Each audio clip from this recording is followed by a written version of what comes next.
99% of the Milky Way is invisible, yet it controls everything. Every star you've ever seen, every planet that could harbor life, every atom in your body. All of it exists where it does because of structures you cannot see. Structures that dwarf anything visible.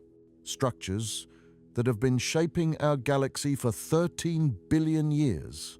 Right now, you're moving through space at over 500,000 miles per hour, carried by invisible currents in a cosmic ocean you've never seen.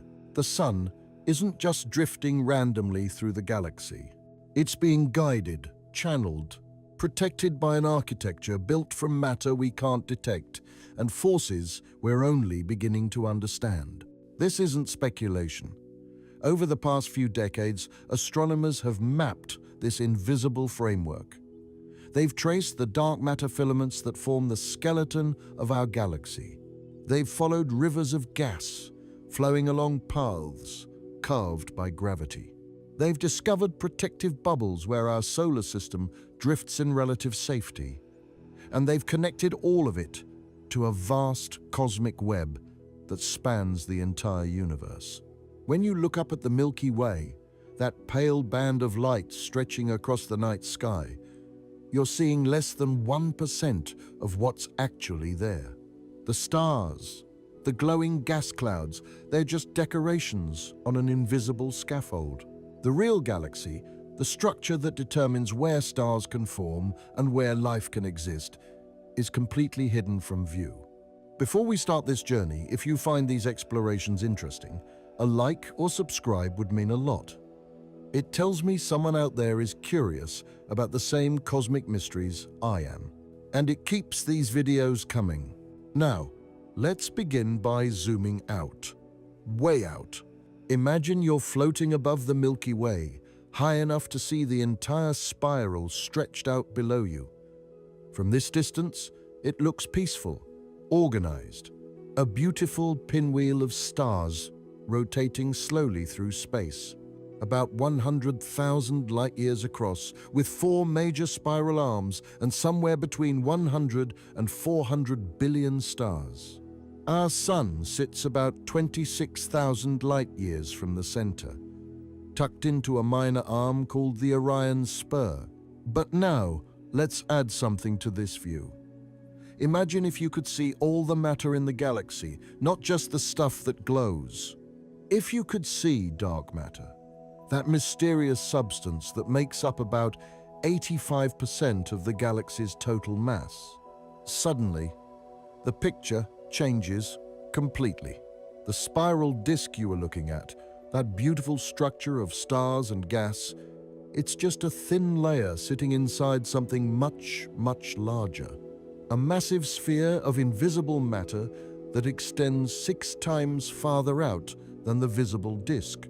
This dark matter halo is the real Milky Way.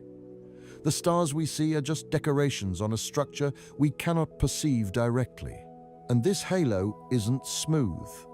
It's threaded with filaments, like a vast cosmic spider web. These filaments stretch outward, connecting our galaxy to others. They form a network that spans the entire observable universe. Astronomers call it the cosmic web, and it's the largest structure in existence. Every galaxy in the universe sits at the intersection of these filaments. Where the filaments cross, gravity is strongest, and that's where galaxies form. The space between the filaments, the voids, they're not completely empty, but they're close. Very few galaxies form there because there's not enough matter to pull together under gravity. Our Milky Way sits on one of these filaments, a bridge of dark matter that connects us to the Virgo supercluster, a massive collection of thousands of galaxies about 65 million light-years away. We're actually falling toward Virgo right now, pulled by its gravity, moving at about 600 kilometers per second. But that journey will take billions of years. This cosmic web, these filaments of dark matter, they're not recent discoveries. They formed in the early universe, less than 1 billion years after the Big Bang. Back then, the universe was much more uniform. Matter was spread out almost evenly, with only tiny variations in density. But those tiny variations mattered. Regions that were even slightly denser had slightly more gravity, which pulled in more matter, which increased the gravity further. Over hundreds of millions of years, this process created the filaments and voids we see today. The theory that describes this is called lambda CDM cosmology. Lambda refers to dark energy, the mysterious force causing the universe's expansion to accelerate. CDM stands for cold dark matter, the invisible stuff that makes up most of the mass. This theory predicts exactly the kind of cosmic web we observe, and it's been confirmed by large-scale surveys that map thousands of galaxies across vast regions of space. But here's what makes this relevant to every single star in the Milky Way. These dark matter filaments aren't just roads connecting galaxies, they're channels. Channels that funnel normal matter, the hydrogen and helium gas that makes stars into the galaxy. The filaments guide the flow of gas from the cosmic web into the Milky Way's disk, feeding star formation, maintaining the spiral structure, and ultimately determining where stars can exist. Without this architecture, the Milky Way wouldn't exist. Stars wouldn't have anywhere to form. The visible galaxy we see is entirely dependent on this invisible framework. And there's something else. Our sun doesn't just sit anywhere in this structure. It sits in a very specific location, a region called the local bubble. This is a cavity in space, about 300 light-years across, where the density of gas is much lower than average.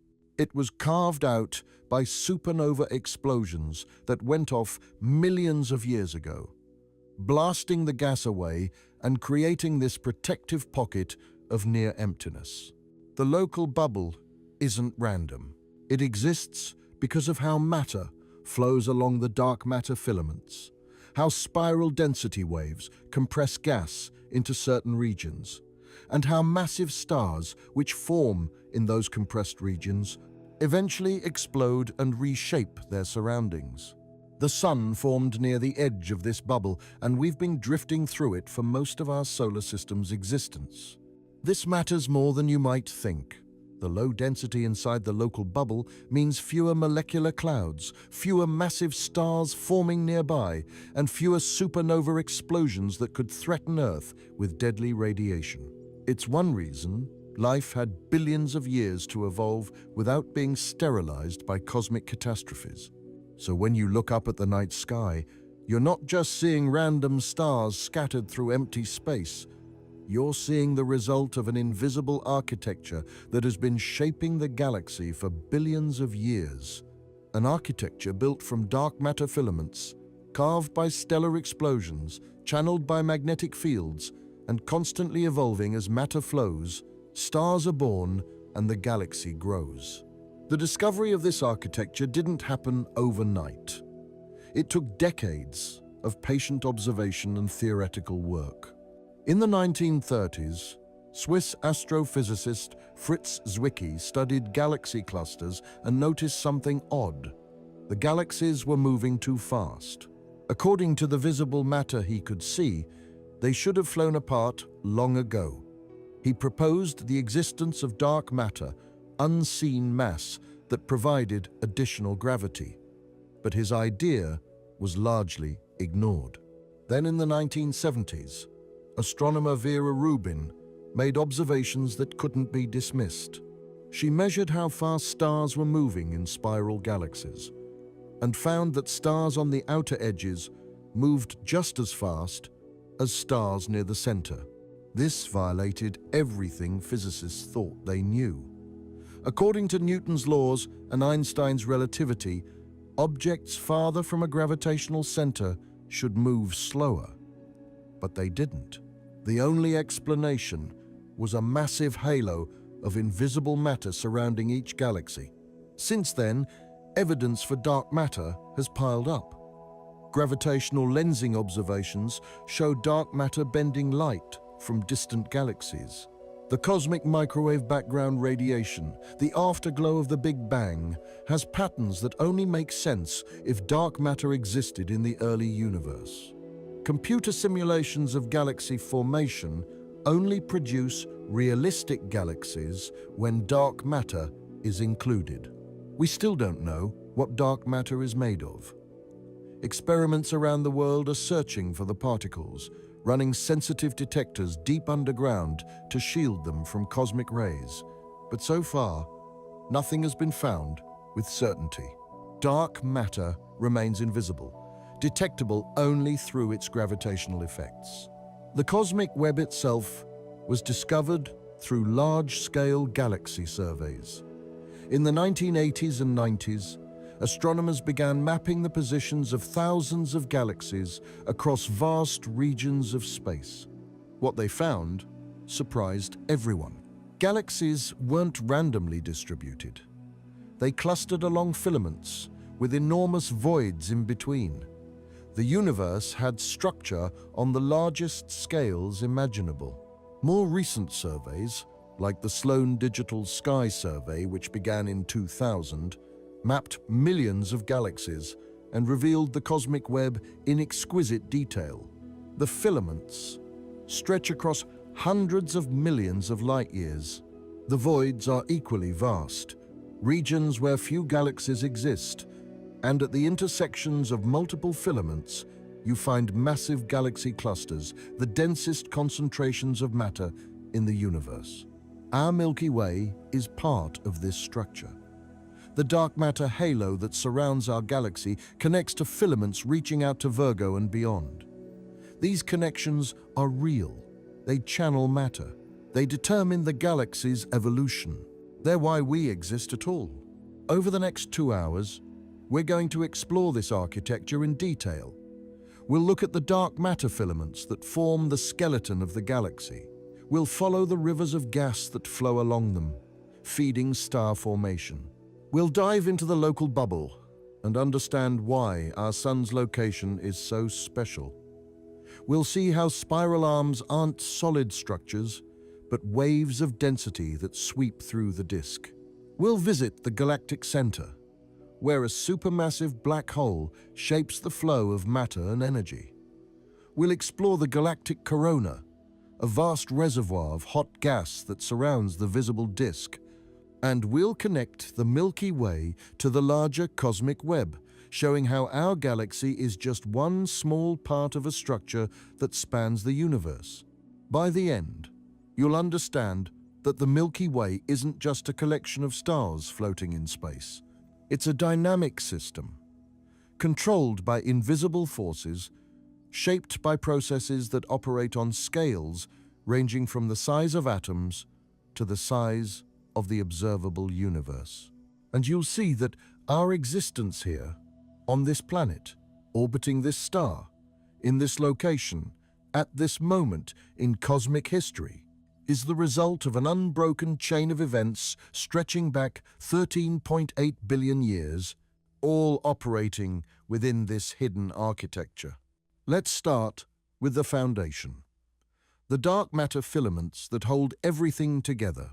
If you could see dark matter, the Milky Way would look completely different. Instead of a flat spiral disk, you'd see a massive sphere, a halo of invisible matter extending far beyond the visible stars. And within that halo, you'd see structure. Filaments of dark matter running through it, like cables supporting a bridge. Clumps and subhalos, remnants of smaller dark matter halos that merged with ours billions of years ago. And connecting everything, threads reaching outward to other galaxies. This is the skeleton of the Milky Way, the framework that gives the galaxy its shape and holds it together. Dark matter doesn't emit light. It doesn't absorb light. It doesn't interact with electromagnetic radiation at all, as far as we can tell. The only way we know it exists is through gravity. We can see its effects on visible matter. Stars orbiting the galaxy move too fast. According to the laws of physics, they should fly apart, escape the galaxy's gravity. But they don't, because there's far more mass holding them in than we can see. That extra mass is dark matter. Through decades of observations, starting in the 1960s and continuing into the 1980s, astronomers built up detailed rotation curves for spiral galaxies. What they found was consistent across galaxy after galaxy. The rotation speeds didn't drop off with distance as expected.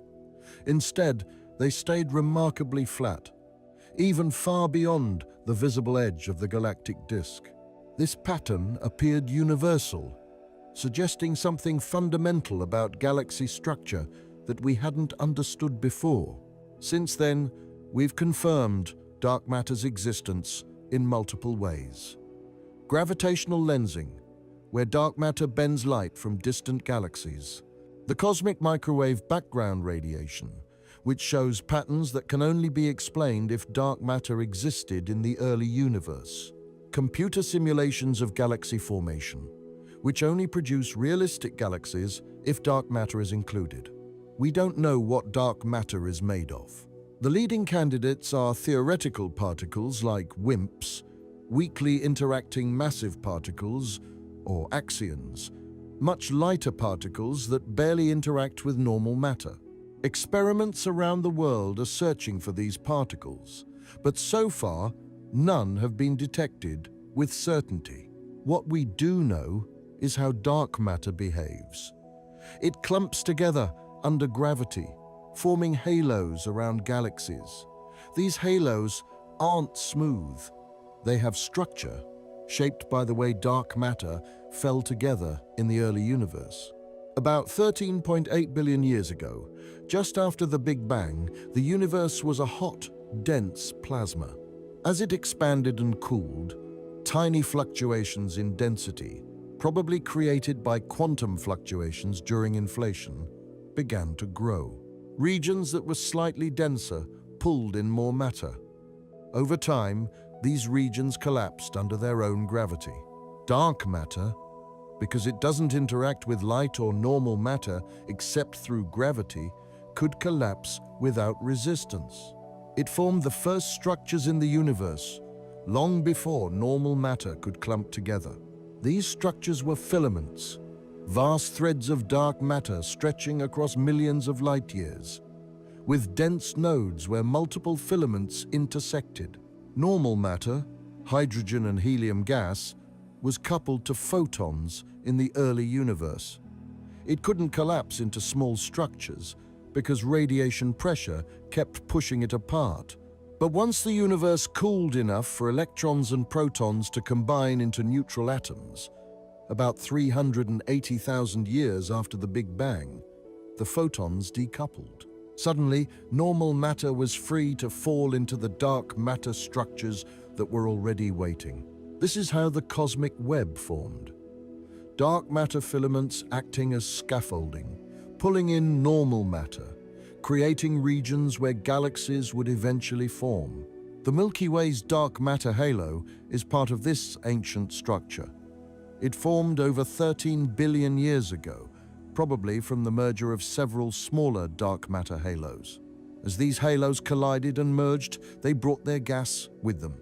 That gas settled into a rotating disk, and that's where stars began to form. The halo itself extends about 600,000 light-years from the galactic center.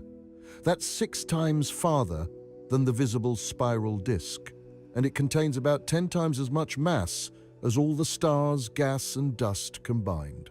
The dark matter halo is the Milky Way's foundation. Everything else is built on top of it. But the halo isn't static. It has substructure, smaller dark matter halos that merged with ours but haven't completely dissolved yet. These subhalos create gravitational perturbations, tiny tugs on stars and gas clouds that leave observable traces. Astronomers have detected these traces by studying stellar streams, long rivers of stars stretching across the sky. These streams are the remnants of dwarf galaxies that were torn apart by the Milky Way's gravity. As a dwarf galaxy orbits our galaxy, tidal forces stretch it, pulling stars away. Over time, the entire galaxy dissolves, leaving only a stream of stars following the original orbit. By measuring the positions and velocities of stars in these streams, astronomers can map the gravitational field of the Milky Way, including the distribution of dark matter. Some streams have kinks and gaps, regions where something massive passed nearby and disturbed the stars. That something is probably a dark matter subhalo, invisible but massive enough to leave a gravitational signature. This tells us that the Milky Way's dark matter halo is lumpy. It's not a smooth sphere, but a complex structure full of subhalos, each a remnant of the galaxy's violent formation history. And this structure extends beyond the Milky Way. The dark matter halo connects to filaments that reach out to other galaxies. These filaments are the roads along which matter travels. When we look at the cosmic web on large scales, mapping thousands of galaxies across billions of light years, we see that galaxies aren't distributed randomly. They cluster along filaments with vast voids in between. Our Milky Way sits on a filament connecting us to the Virgo supercluster. This filament is part of an even larger structure called the Laniakea supercluster, which contains about 100,000 galaxies spread across 520 million light-years. The Milky Way and our local group of galaxies are on the outer edge of Laniakea, slowly being pulled toward its center of mass. This motion isn't random. It's dictated by the cosmic web. Dark matter filaments create gravity wells, regions where gravity is stronger. Galaxies fall along these filaments, flowing toward the densest regions like water running downhill. The discovery of the Laniakea supercluster came in 2014, when astronomers mapped the motions of thousands of galaxies and traced their flows back to common sources. They found that our local group is part of a much larger system, all flowing toward a central region called the Great Attractor. This region, about 250 million light-years away, contains tens of thousands of galaxies and has a gravitational pull strong enough to affect our motion through space. The dark matter skeleton doesn't just hold the galaxy together. It also determines where the galaxy can grow. Gas flowing into the Milky Way follows the dark matter filaments. When gas reaches the galaxy, it doesn't just rain down evenly. It comes in along specific directions, channeled by the filaments. This creates an uneven distribution of fresh gas in the disk, which affects where new stars can form. Observations show that star formation isn't uniform across the galactic disk. It's concentrated in certain regions, often corresponding to where filaments deliver fresh gas. The spiral arms themselves may be partially maintained by this uneven gas delivery, with gas flowing preferentially into certain arms and keeping them bright with newly formed stars.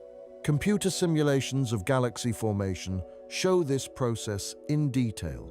Models like Illustris TNG, which began producing results in 2018, simulate the evolution of the universe from the Big Bang to the present, tracking both dark matter and normal matter. These simulations show that galaxies grow by accreting gas along filaments.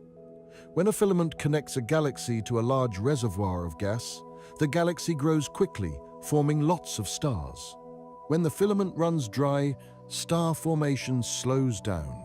The Milky Way has been accreting gas along filaments for billions of years. But that process is slowing down. The cosmic web is aging. The universe is expanding, driven by dark energy, and that expansion is stretching the filaments, reducing their density.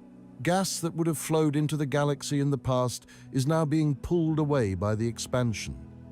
In another 5 to 10 billion years, the filaments feeding the Milky Way will be too diffuse to deliver much gas. Star formation will decline and eventually stop. But for now, the dark matter skeleton is still doing its job, holding the galaxy together, channeling gas into the disk, anchoring the Milky Way to the larger cosmic web. It's the invisible foundation on which everything else rests. The relationship between dark matter and normal matter is crucial. Dark matter provides the gravitational scaffolding, but it's the normal matter, the baryons, that we can actually see and that form stars and planets. Without dark matter, the normal matter would never have clumped together efficiently enough to form galaxies. The universe would be a diffuse soup of gas with very few stars. This is why dark matter is sometimes called the backbone of cosmic structure. It came first, it organized the universe, and it continues to hold everything together. The visible universe, the stars and galaxies and nebulae we photograph with telescopes, is just the tip of the iceberg. The real mass, the real structure, is invisible, and within this foundation, matter flows. Rivers of gas, traced by radio telescopes, follow the dark matter filaments, bringing fresh material to feed the next generation of stars. Let's follow those rivers now. Dark matter provides the skeleton, but it's normal matter, gas and dust, that makes stars. And this gas doesn't just sit still, it flows. Like rivers on Earth follow valleys carved by ancient glaciers. Streams of gas in the Milky Way follow channels carved by dark matter's gravity. These rivers are made mostly of hydrogen, the simplest and most abundant element in the universe. Hydrogen makes up about 75% of all normal matter, and it exists in different forms depending on temperature and density. Cold hydrogen, below about 100 Kelvin, forms molecules.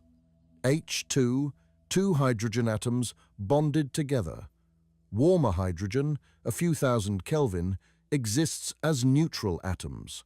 H1, a single proton with a single electron. Hot hydrogen, millions of Kelvin, is ionized.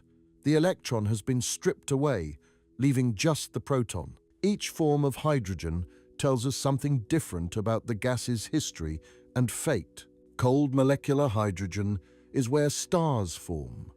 It's found in dense clouds, regions where gravity has compressed the gas enough that molecules can survive. These clouds are the nurseries of the galaxy, places where new stars are being born right now. Neutral atomic hydrogen is more widespread. It fills the disk of the galaxy, forming a layer about 600 light-years thick. This neutral hydrogen, called H1, doesn't emit visible light, but it does emit radio waves at a very specific frequency, 21 centimeters. This is caused by a quantum transition in the hydrogen atom. The proton and electron both have spin, and when their spins flip from parallel to antiparallel, the atom releases a photon with a wavelength of 21 centimeters. This 21 centimeter emission is incredibly useful. It allows astronomers to map the distribution of neutral hydrogen throughout the galaxy, even in regions where dust blocks visible light. Massive radio surveys, with names like GALPHA, the Galactic Arecibo L-band feed array, and EBICH-IS, the Effelsberg-Bonn H1 survey, have mapped the entire sky in this wavelength, creating detailed three-dimensional maps of neutral hydrogen in the Milky Way. The GALPHA survey, conducted at the Arecibo Observatory in Puerto Rico before the telescope's collapse in 2020, provided some of the highest resolution maps of neutral hydrogen ever made. The survey revealed intricate filamentary structures, showing how gas is organized on both large and small scales. What these maps reveal is structure. The neutral hydrogen isn't evenly distributed. It's clumped into filaments and streams, following the spiral arms, flowing into the disk from above and below, and sometimes forming coherent structures that span thousands of light-years. One of the most famous of these structures is the Magellanic Stream. This is a vast ribbon of hydrogen gas stretching across more than half the southern sky, trailing behind the large and small Magellanic Clouds, two small satellite galaxies that orbit the Milky Way. The Magellanic Stream was discovered in the 1970s through radio observations.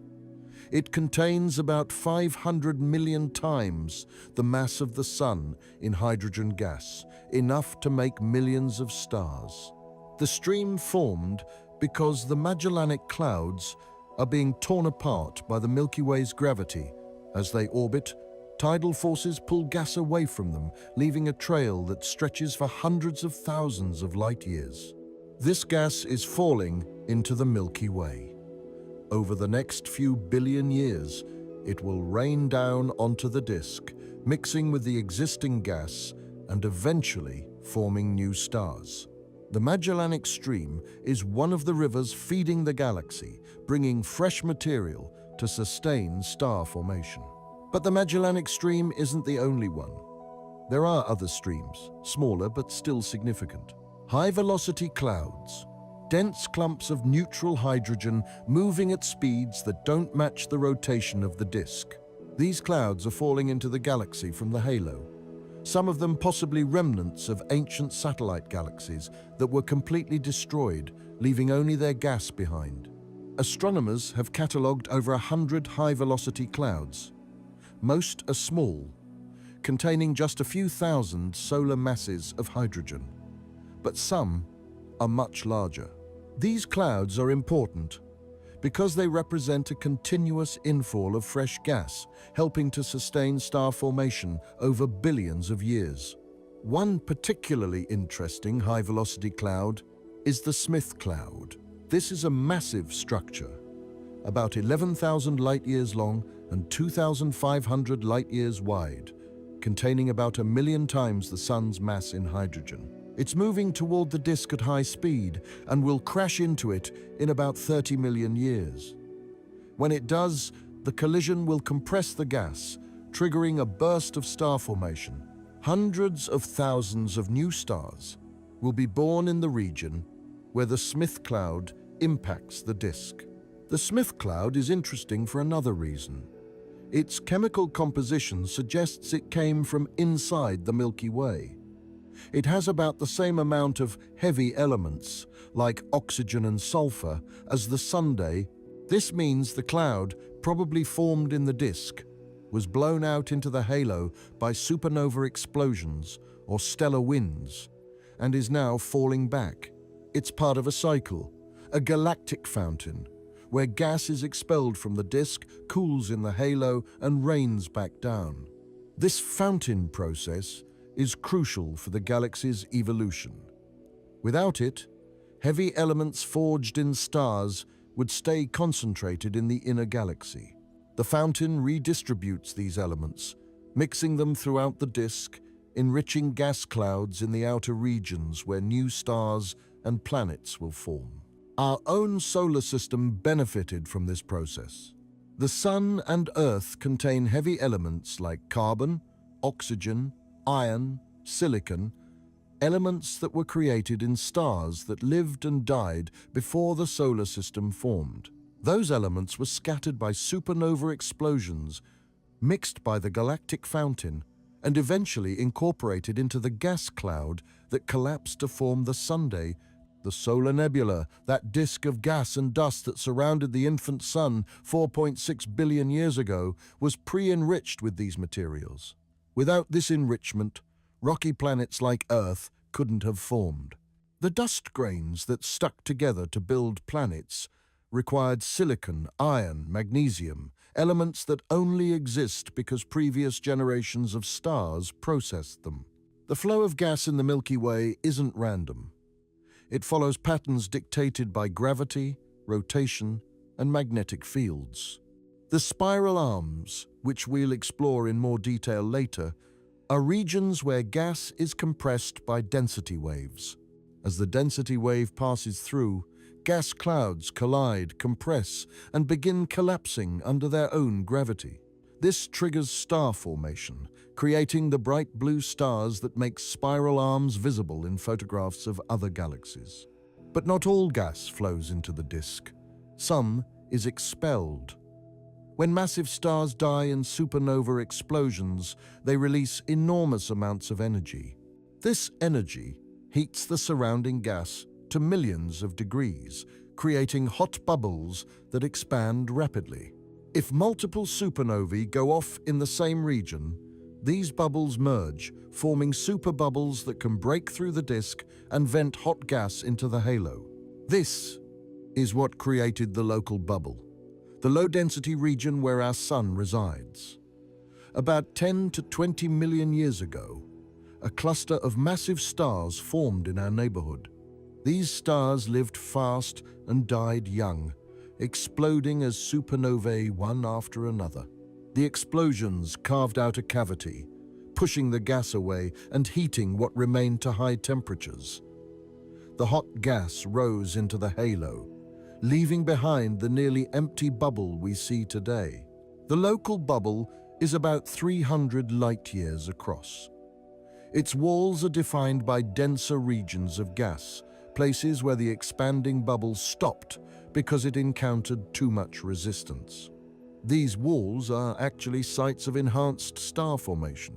The compression from the expanding bubble triggered the collapse of gas clouds, creating new stars along the bubble's edge. Some of these stars are visible to the naked eye.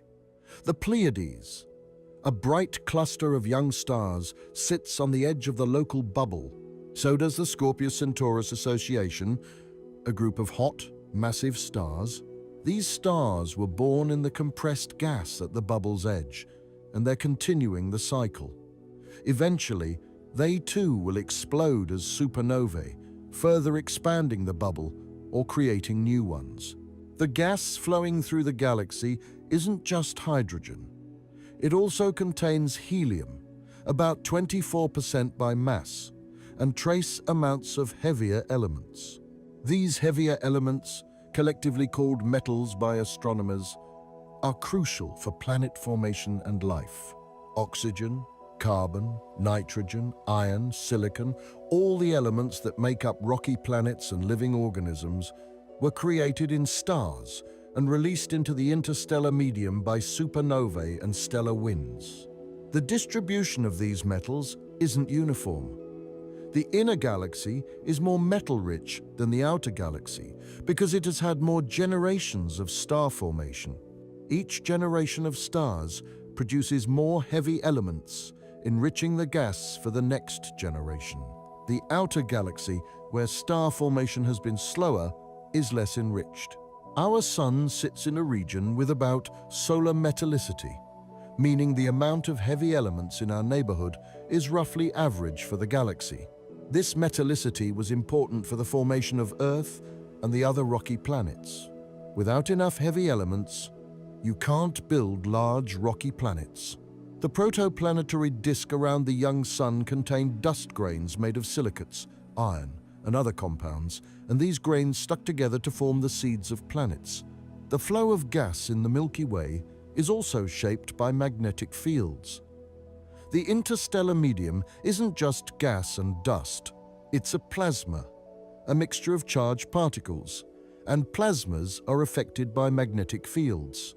These fields, though incredibly weak by everyday standards, play a significant role on galactic scales.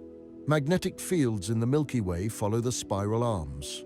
They're generated and amplified by a process called the dynamo effect, where the rotation of the disk and convective motions in the gas generate electric currents, which produce magnetic fields.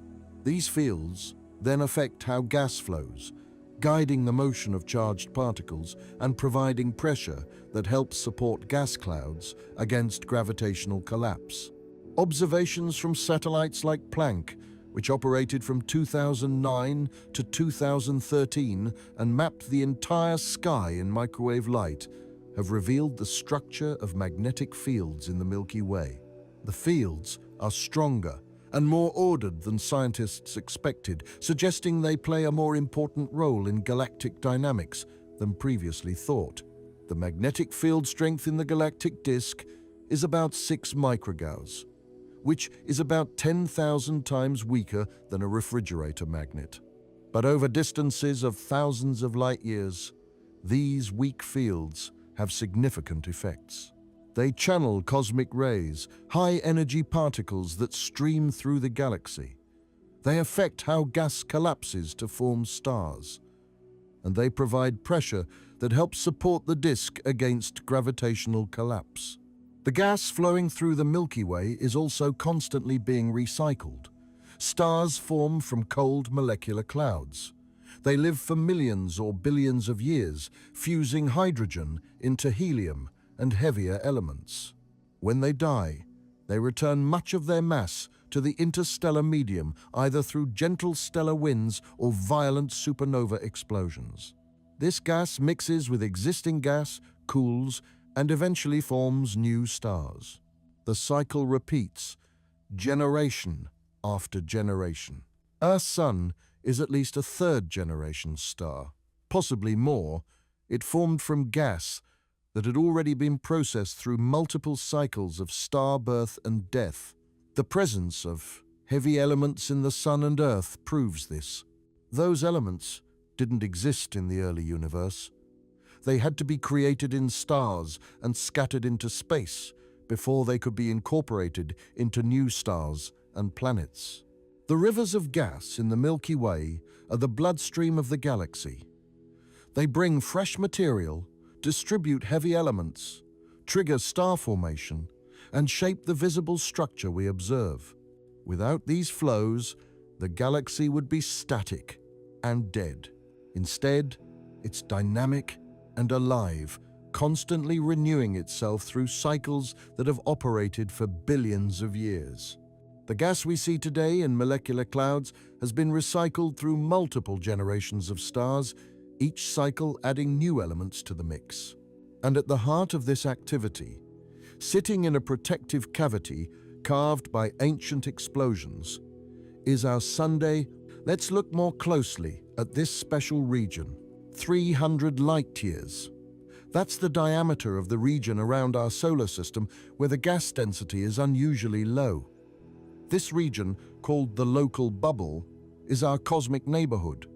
It's a cavity carved out of the interstellar medium by supernova explosions that occurred millions of years ago. To understand why the local bubble matters, you need to understand what space is normally like. The interstellar medium, the gas between the stars, has an average density of about 1 atom per cubic centimeter. That's incredibly thin by Earth standards. The best vacuum we can create in a laboratory has billions of atoms per cubic centimeter. But on galactic scales, that 1 atom per cubic centimeter adds up to significant mass. Inside the local bubble, the density is much lower, about 0.1 atoms per cubic centimeter in some regions. It's not a perfect vacuum, but it's close. And the gas that does exist is hot, about 500,000 Kelvin, which might sound dangerous, but is so diffuse it poses no threat. The local bubble formed between 10 and 20 million years ago. A cluster of massive stars, probably around 50 to 100 of them, formed in a relatively small region of space. These stars were part of what astronomers call an OB association, a loose grouping of hot, massive O-type and B-type stars. These stellar behemoths lived fast, burning through their nuclear fuel in just a few million years, and then exploded as supernovae. Each explosion released about 10 to the 51 ergs of energy, enough to heat millions of solar masses of gas to millions of degrees. The cluster likely formed from a single giant molecular cloud that fragmented into many individual stars. And as the most massive ones began exploding, they created a feedback loop that may have triggered or suppressed additional star formation in the surrounding region. To put that energy in perspective, a single supernova releases more energy in a few seconds than the Sun will emit in its entire 10 billion year lifetime. When 50 or 100 of these explosions go off in the same region over just a few million years, The cumulative effect is staggering. The hot gas expands at thousands of kilometers per second, sweeping up the surrounding interstellar medium and blowing a bubble. The hot gas expanded rapidly, blowing a bubble in the interstellar medium. As more supernovae went off, the bubble grew. Eventually, it reached its current size, about 300 light-years across, and stopped expanding because it encountered denser gas that resisted further compression. The walls of the bubble, where the hot interior meets the cooler exterior gas, are regions of enhanced density. These walls are visible in maps of neutral hydrogen and molecular clouds, and they're important because they're sites of active star formation. The compression from the expanding bubble triggers the collapse of gas clouds, creating new stars. Some of these young stars are visible to the naked eye. The Pleiades star cluster, one of the most recognizable patterns in the night sky, sits on the edge of the local bubble. So does the Scorpius-Centaurus Association, a group of bright blue stars visible from the southern hemisphere. These stars were born in the compressed gas at the bubble's edge, and they're continuing the cycle that created the bubble in the first place. Eventually, they'll explode as supernovae, further reshaping the local environment. The Sun wasn't always inside the local bubble. It formed 4.6 billion years ago, long before the bubble existed. But the Sun orbits the galaxy, and as it moves, it passes through different regions of the interstellar medium. About 5 to 10 million years ago, the Sun entered the local bubble, and we've been inside it ever since. This timing is interesting. The Sun entered the bubble after it formed, which means we avoided the supernova explosions that created it. If the Sun had been in the region when those explosions occurred, Earth might have been sterilized by the intense radiation. Supernovae release gamma rays, X-rays, and high-energy particles that can damage or destroy planetary atmospheres. A nearby supernova could strip away Earth's ozone layer, exposing the surface to deadly ultraviolet radiation from the Sun. Scientists estimate that a supernova within about 30 light-years of Earth could cause a mass extinction event.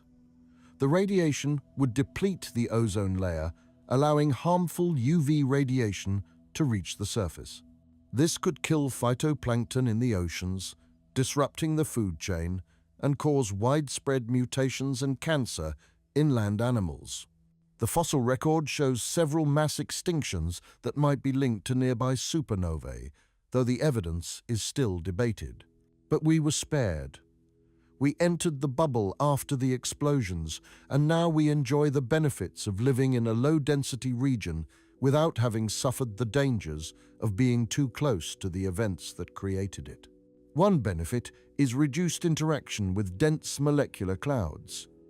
These clouds are the coldest, densest regions of the interstellar medium, places where stars are actively forming. They're also chaotic environments, full of intense radiation from young hot stars, shock waves from stellar winds, and the occasional supernova.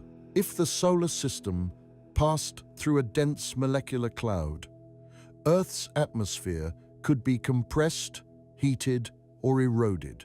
The increased density could even affect the solar wind, the stream of charged particles that flows out from the Sun and helps protect Earth from cosmic rays. Inside the local bubble, we're far from these dangers. The nearest dense molecular clouds are tens or hundreds of light-years away, beyond the bubble's walls. We're in a quiet, stable region where the environmental conditions have remained relatively constant for millions of years. This stability might be one reason complex life was able to evolve on Earth. Life is resilient, but it's also sensitive to extreme environmental changes. If Earth had been repeatedly bombarded by radiation from nearby supernovae, or if the solar system had passed through multiple dense molecular clouds, life might have been set back or wiped out entirely. The fact that we've spent millions of years inside the local bubble, shielded from many of the galaxy's dangers, could be crucial to our existence. The local bubble is also interesting because it's not unique. Astronomers have identified other bubbles and superbubbles throughout the galaxy. The largest, like the North Polar Spur, a vast arc of hot gas visible in X-ray and radio observations, may be remnants of superbubbles that broke through the galactic disk and vented into the halo. The North Polar Spur is enormous, stretching hundreds of light years above the galactic plane. It was first detected in the 1950s through radio observations, but its nature remained mysterious for decades. Recent X-ray observations suggest it's part of a superbubble created by multiple supernovae in the galactic disk. The hot gas rose into the halo, creating the spur we see today. These superbubbles are important for the galaxy's structure. They redistribute matter and energy, create pressure that helps support the disk against gravitational collapse, and regulate star formation by both triggering it in some regions and suppressing it in others. The local bubble also interacts with the solar wind, the stream of charged particles flowing out from the sunday. The solar wind creates a protective bubble around the solar system called the heliosphere. This bubble shields the planets from most of the interstellar medium and cosmic rays. The boundary of the heliosphere, where the solar wind pressure balances the pressure from the interstellar medium, is called the heliopause. In 2012, Voyager 1 became the first human-made object to cross the heliopause and enter interstellar space. It's now measuring the properties of the interstellar medium directly, including its density, temperature, and magnetic field strength. The data reveals that the local bubble's properties are slightly different from what astronomers expected based on observations from Earth. The magnetic field is stronger, and the density is higher in some regions, suggesting the bubble has internal structure. Voyager 1, launched in 1977, has been traveling through space for over 45 years. It's now about 23 billion kilometers from Earth, so far away that radio signals take over 20 hours to reach us. The spacecraft is still sending back data, providing the first direct measurements of the interstellar medium. This information is invaluable for understanding the local bubble and how it affects the solar system. The Sun is moving through the local bubble at about 26 kilometers per second, relative to the surrounding interstellar medium. This motion means we're constantly encountering slightly different regions of the bubble as we travel. Over thousands of years, the properties of the interstellar medium near Earth change slightly, which could have subtle effects on the heliosphere and possibly even Earth's climate. Some scientists have proposed that passages through denser regions of the interstellar medium could compress the heliosphere, allowing more cosmic rays to reach Earth. Cosmic rays can affect atmospheric chemistry, potentially influencing cloud formation and climate. There's no strong evidence that this has caused major climate changes in the past, but it's an area of active research. The hypothesis is that cosmic rays ionize molecules in the atmosphere, creating condensation nuclei around which water droplets can form. More cosmic rays could mean more clouds, which would reflect more sunlight and cool the planet. Some researchers have proposed that variations in cosmic ray flux, caused by the solar system's motion through different regions of the interstellar medium, might explain some of the ice ages in Earth's history. But the evidence is still inconclusive. The local bubble won't last forever. Eventually, the hot gas will cool and mix with the surrounding medium. New supernova explosions might expand the bubble further, or create new bubbles that merge with it. And the Sun will eventually leave the bubble, passing into denser regions of the interstellar medium as it continues its orbit around the galaxy. But for now, we're in a stable, protective environment, a low-density cavity where the conditions are favorable for life. It's one more piece of the invisible architecture that makes our existence possible. And this bubble, this cavity in the gas, sits within a larger structure, the spiral arms of the Milky Way, which aren't solid features but waves of density that sweep through the disk, compressing gas and triggering star formation. Let's look at those arms now.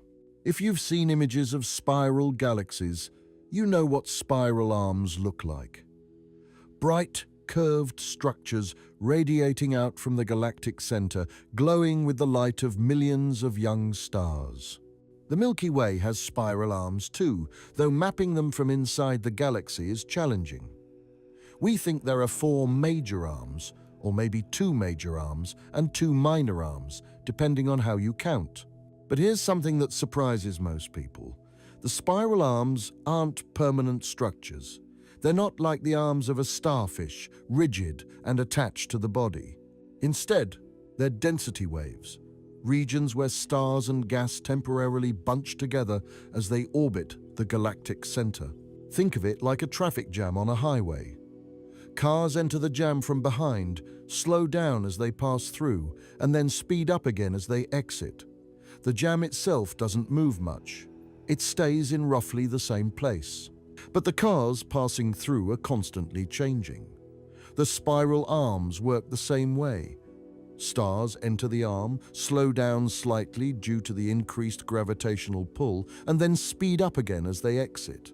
The arm itself rotates more slowly than the stars, creating a lasting pattern that persists for hundreds of millions of years. This idea, called density wave theory, was developed by astronomers C.C. Lin and Frank Hsu in the 1960s. They were trying to explain why spiral patterns exist at all. If the arms were solid structures rotating with the stars, they would wind up over time wrapping tighter and tighter around the galactic center until they disappeared. But spiral galaxies don't do that. The arms stay distinct, which means they must be something other than solid structures.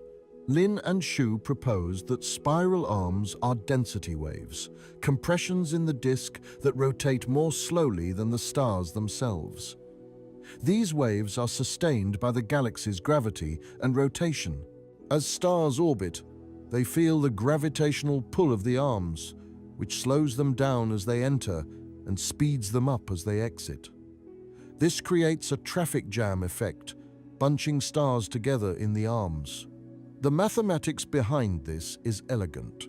The density wave moves at what's called the pattern speed, which remains constant at all radii. But stars at different distances from the galactic center have different orbital speeds. This means that at certain radii, stars move faster than the pattern, while at others, they move slower. The locations where stars and the density wave move at the same speed are called corrotation radii, and they're important for understanding where spiral arms can persist. The mathematical model they developed showed that these density waves are self-sustaining. Once established, they persist for billions of years, rotating at a constant pattern speed. The pattern speed is slower than the orbital speed of stars at most radii, which is why stars pass through the arms rather than staying in them. The arms are visible because they're regions of enhanced star formation. When gas enters an arm, it's compressed by the density wave. This compression triggers the collapse of molecular clouds, creating new stars. The most massive of these stars are hot and blue, and they shine brightly, illuminating the arm. These massive stars don't live long, just a few million years, so they don't have time to leave the arm before they die. This is why spiral arms appear blue in photographs. They're full of young, hot stars that are born and die without ever leaving the density wave. Stars like our Sun, which live for billions of years, pass through spiral arms multiple times during their lives. The Sun probably passes through a major arm roughly once every 100 million years. During these passages, the solar system experiences a slightly denser environment, with more gas, dust, and nearby stars. This could have subtle effects on Earth's climate, or the rate of comet impacts, though the evidence for this is still uncertain. Some scientists have proposed that passages through spiral arms might trigger ice ages or mass extinctions on Earth.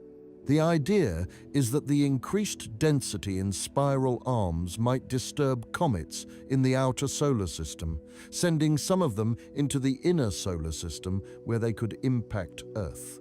Additionally, the higher rate of star formation in spiral arms means more supernovae, which could expose Earth to increased radiation. However, the evidence for these effects is weak, and most scientists think the Sun's location between major arms has kept us relatively safe. Recent data from the Gaia mission, which has measured the positions and motions of over 1 billion stars with unprecedented precision, has revealed new details about the spiral arms. The arms aren't smooth. They have substructure, spurs and branches where gas is being funneled in particular directions. Our Sun sits in one of these spurs called the Orion Spur, or local arm, which connects two major arms. The Gaia data, released in multiple batches starting in 2016, has revolutionized our understanding of the Milky Way's structure. By measuring the parallax of stars, tiny shifts in their apparent position as Earth orbits the Sun, Gaia has determined the distances to over 1 billion stars with incredible accuracy. This has allowed astronomers to create three-dimensional maps of the galaxy, showing the spiral arms in unprecedented detail. The density waves that create spiral arms are driven by resonances in the galactic disk. A resonance occurs when the orbital period of a star matches some multiple of the rotation period of a wave or pattern. At these special locations, the star feels a repeated gravitational tug at the same point in its orbit, which amplifies the wave. The locations of spiral arms are determined by where these resonances occur. The galactic bar, a rectangular structure of stars and gas at the center of the Milky Way, also plays a role in maintaining the spiral arms. The bar rotates as a rigid body, and its gravitational influence extends far into the disk. This influence creates resonances that help drive and sustain the spiral density waves. The galactic bar is about 27,000 light-years long and rotates once every 200 million years or so. It's younger than the galaxy itself, probably forming within the past few billion years. Bars are common in spiral galaxies. About 2/3 of all spirals have bars, suggesting they're a natural phase in galactic evolution. Not all galaxies have spiral arms. Elliptical galaxies, which form from the merger of two spiral galaxies, are smooth and featureless. Irregular galaxies, like the Magellanic Clouds, lack organized structure. Spiral galaxies, like the Milky Way, are special because they have the right combination of rotation, gas content, and gravitational stability to maintain density waves. The spiral arms are also sites where the galactic magnetic field is strongest. As gas is compressed in the arms, the magnetic field is compressed too, amplifying its strength. This stronger magnetic field affects star formation, providing additional pressure that can either support molecular clouds against collapse or, in some cases, channel the collapse along field lines. The arms also play a role in the galactic fountain process we discussed earlier. Star formation in the arms produces massive stars that explode as supernovae. These explosions inject energy into the interstellar medium, heating gas and driving winds that vent into the halo. The gas cools, falls back onto the disk, and the cycle continues. So when you look at an image of a spiral galaxy, you're seeing more than just stars. You're seeing a dynamic structure, a wave pattern shaped by gravity and rotation, a place where gas is compressed, stars are born, and energy is released back into the galaxy. The arms are temporary gatherings, not permanent features, but they're crucial for regulating star formation and shaping the galaxy's appearance. Our Sun's location, in a minor spur between two major arms is relatively calm. We're not in the thick of a major star-forming region, which means fewer nearby supernova explosions and fewer massive stars that could pose a threat. This quiet location, combined with the protective local bubble, gives Earth a stable environment where life can thrive. The spiral structure of the Milky Way is maintained by a delicate balance of forces. If the galaxy were rotating too quickly, the centrifugal force would overcome gravity and the disk would fly apart. If it were rotating too slowly, gravity would pull everything into the center. The actual rotation rate is just right to maintain a stable disk with long-lived spiral arms. And this structure, these spiral arms sweeping through the disk, are connected to something deeper, a flow of matter and energy driven by the galactic center, where a supermassive black hole sits, shaping the core of the galaxy. Let's turn our attention there now. At the very center of the Milky Way, 26,000 light-years from Earth, sits a supermassive black hole. It's called Sagittarius A star, pronounced Sagittarius A star, and it's 4 million times the mass of the Sun. This black hole is the gravitational anchor of the galaxy, and its influence extends far beyond the immediate vicinity of the galactic center. Black holes get a reputation as cosmic vacuum cleaners, sucking up everything around them. But that's not quite accurate. A black hole's gravity is strong, but only extremely close to the black hole itself. At a distance, a black hole's gravity is no different from the gravity of any other object with the same mass. If the Sun were suddenly replaced by a black hole with the same mass, Earth's orbit wouldn't change. We'd keep orbiting at the same distance, just in darkness. Sagittarius A star is quiet by supermassive black hole standards. It's not actively consuming large amounts of matter. Instead, it sips small amounts of gas that drift too close. Current estimates suggest the black hole is accreting matter at a rate of only about 1/10,000th of a solar mass per year. That sounds like a lot. But for a black hole of its size, it's incredibly modest. If Sagittarius A star were consuming matter at the maximum theoretical rate, called the Eddington limit, it would be millions of times brighter than it currently is. The galaxy's center would blaze with X-rays and gamma rays, potentially making conditions harsh for life, even at our distance. But this quiet phase hasn't always been the case. Evidence suggests that a few million years ago, the black hole was much more active. That evidence comes from structures called the Fermi bubbles. These are vast lobes of high-energy gamma-ray emission, extending 25,000 light-years above and below the galactic plane. They were discovered in 2010 by NASA's Fermi Gamma-Ray Space Telescope, which maps the sky in gamma rays, the highest energy form of light. The discovery was unexpected. Astronomers had been analyzing data from Fermi for months, trying to understand the diffuse gamma-ray emission from the Milky Way. When they subtracted the known sources, they found these enormous structures extending far above and below the galactic center. The bubbles are so large they cover a huge fraction of the sky, yet they had been missed because they blend into the background glow. The Fermi bubbles are thought to be remnants of a massive outburst from the galactic center, perhaps triggered by Sagittarius A star consuming a large gas cloud or tearing apart a star. The energy release was enormous, inflating these bubbles and heating gas to millions of degrees. The gamma rays we see today are produced by high-energy particles, likely accelerated in the original outburst, interacting with gas and light in the bubbles. Similar bubbles have been detected in X-rays by satellites like Eurosita, a German-Russian X-ray telescope that launched in 2019.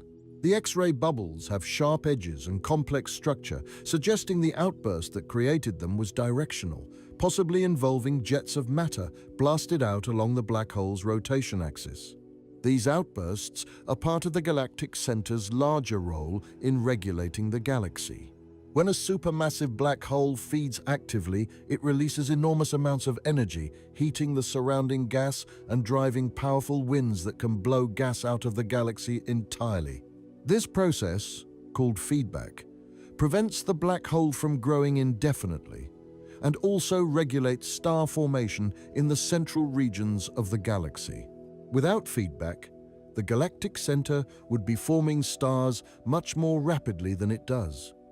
The gas density there is high enough that stars should be forming constantly, but observations show that star formation in the central few hundred light years is actually relatively modest. The energy from Sagittarius A star, even during quiet periods, heats the gas enough to prevent most of it from collapsing into stars. The region immediately around Sagittarius A star is one of the most extreme environments in the galaxy. The density of stars there is millions of times higher than in our solar neighborhood. Stars pass within light days or light hours of each other, close enough that gravitational interactions are common. Some stars are flung outward at incredible speeds, becoming hypervelocity stars that can escape the galaxy entirely. Others spiral inward, eventually crossing the event horizon and disappearing forever. Hypervelocity stars are fascinating objects. They're traveling at speeds of over 1,000 kilometers per second, fast enough to escape the Milky Way's gravity. Astronomers have found several dozen of these stars, most of which originated in the galactic center. The leading theory is that they were once part of binary star systems that ventured too close to Sagittarius A star. The black hole's gravity tore the binary apart, flinging one star outward at high speed while capturing the other. Astronomers have tracked individual stars orbiting Sagittarius A star, measuring their speeds and distances with incredible precision. One star, called S2, completes its orbit in just 16 years, swinging so close to the black hole that it reaches a significant fraction of the speed of light. During its closest approach, relativistic effects become measurable. Time runs slightly slower for S2 than for more distant objects, exactly as Einstein's general relativity predicts. The observations of S2's orbit have provided some of the best tests of general relativity in strong gravitational fields. In 2018, when S2 made its closest approach to Sagittarius A star, astronomers detected the gravitational redshift of light from the star. The light was stretched to longer wavelengths as it climbed out of the black hole's gravitational well, exactly as predicted by Einstein's equations. In 2022, the Event Horizon Telescope collaboration released the first image of Sagittarius A star. Well, not the black hole itself, which emits no light, but the glowing ring of superheated gas swirling around it.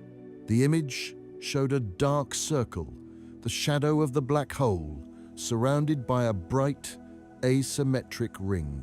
This was the second black hole ever photographed, after the one at the center of the galaxy, M87, and it confirmed that our own galaxy's heart looks much like we expected. The Event Horizon Telescope isn't a single telescope, but a network of radio telescopes scattered around the world, from Hawaii to Chile to Antarctica. By combining observations from all these telescopes, astronomers created a virtual telescope the size of Earth, achieving the resolution needed to image the immediate vicinity of Sagittarius A star. The gas swirling around Sagittarius A star is part of an accretion disk, a flattened structure where matter spirals inward toward the black hole. As the gas falls, it heats up due to friction and compression, reaching millions of degrees and emitting X-rays. But Sagittarius A star is consuming matter very slowly. The accretion disk is thin and inefficient, which is why the black hole is so quiet compared to active galactic nuclei in other galaxies. Some active galactic nuclei are so bright they outshine their entire host galaxy. These are called quasars, and they're powered by supermassive black holes, consuming vast amounts of gas and emitting jets of particles traveling near the speed of light. Sagittarius A star doesn't do this now, but it might have in the past, and it could again if a large gas cloud or star wanders too close. Quasars were much more common in the early universe. When astronomers look at distant galaxies, they're seeing them as they were billions of years ago, because light takes time to travel. The farther away a galaxy is, the longer its light has been traveling, and the farther back in time we're seeing it. Observations show that quasars were most common when the universe was a few billion years old. As galaxies matured and consumed or expelled their gas, quasar activity declined. Today, most supermassive black holes are quiescent, like Sagittarius A star. The galactic center is also home to a cluster of massive young stars, which is puzzling. The tidal forces near a supermassive black hole should prevent star formation in the immediate vicinity. How these stars came to be so close to Sagittarius? A star is an open question. One theory is that they formed farther out and migrated inward through gravitational interactions. Another is that they formed in a brief period when conditions were favorable, perhaps in a massive disk of gas that temporarily surrounded the black hole. The galactic center is surrounded by a nuclear bulge, a spherical region densely packed with older stars. This bulge contains about 10 billion stars and extends several thousand light-years from the center. Beyond the bulge, the galactic bar, a rectangular structure of stars and gas, connects the bulge to the spiral arms. The bar is important for the galaxy's dynamics. It rotates more slowly than the disk, and its gravitational influence channels gas inward toward the center. This inward flow of gas feeds star formation in the central regions and occasionally delivers gas to Sagittarius A star, triggering periods of activity. The Fermi bubbles, the outflows from past activity, and the current quiet state of Sagittarius A star all tell us that the galactic center is variable. It cycles between active and quiet phases, driven by the availability of gas to feed the black hole. Right now, we're in a quiet phase, but that could change. And beyond the galactic center, beyond the visible disk, there's another component of the galaxy's architecture that we rarely think about. A vast halo of hot gas surrounding the entire galaxy, storing matter for future star formation. Let's explore that halo now. If you could see X-rays, the Milky Way would look very different. The spiral disk of stars would be there, but surrounding it would be an enormous sphere of glowing gas extending 1 million light-years or more from the galactic center. This is the galactic corona, a hot halo of ionized gas that contains as much mass as all the stars in the disk combined. The corona is incredibly hot, about 1 million degrees Kelvin. At these temperatures, hydrogen is fully ionized, meaning the electrons have been stripped away from the protons. The gas is so hot that it emits X-rays, which is how astronomers detected it in the first place. But the corona is also incredibly diffuse. The density is about 1 particle per 1,000 cubic centimeters, far lower than the interstellar medium in the disk. This makes it difficult to observe. The X-ray emission is faint, spread over a huge area, and easily confused with other sources of X-rays, like distant galaxies or hot gas in galaxy clusters. Despite these challenges, astronomers have confirmed the corona's existence through multiple observations. Satellites like Chandra, XMM Newton, and the recently launched eROSITA have detected diffuse X-ray emission around the Milky Way and other spiral galaxies. By measuring the properties of this emission, astronomers can estimate the temperature, density, and total mass of the corona. The Chandra X-ray Observatory, launched by NASA in 1999, has been particularly important for studying the galactic corona. Its high-resolution instruments can distinguish faint diffuse emission from point sources, allowing astronomers to map the hot gas around the Milky Way. The corona formed from gas that fell into the Milky Way's dark matter halo, but didn't cool and settle into the disk. When gas falls into a dark matter halo, it gets compressed and heated by the halo's gravity. If the gas cools quickly, it can lose energy through radiation and fall inward, eventually settling into a rotating disk. But if the gas doesn't cool fast enough, it stays hot and remains in the halo. The cooling time depends on the density and temperature of the gas. In the dense inner regions of the halo, gas cools relatively quickly and rains down onto the disk. But in the outer regions, where the density is lower, the cooling time can be longer than the age of the universe. This gas remains hot, forming the corona we observe. The corona is this gas, sitting in a hot, extended reservoir around the galaxy. It's not just sitting still, though. It's constantly interacting with the disk. Gas from the disk, heated by supernova explosions and stellar winds, vents into the corona. This gas eventually cools and falls back onto the disk, completing the galactic fountain cycle we discussed earlier. The corona also serves as a reservoir for future star formation. Over billions of years, gas in the corona will slowly cool and accrete onto the disk, providing fresh material for new stars. Without the corona, the disk would run out of gas relatively quickly and star formation would stop. The corona extends the galaxy's lifespan, allowing star formation to continue for billions of years longer than it otherwise would. Recent observations have revealed structure within the corona.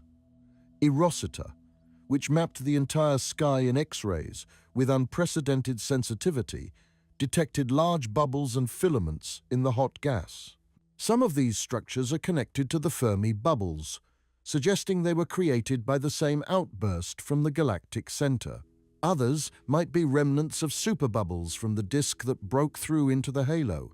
The Erosita mission, launched in 2019 aboard a Russian spacecraft, completed its first all-sky survey in 2020.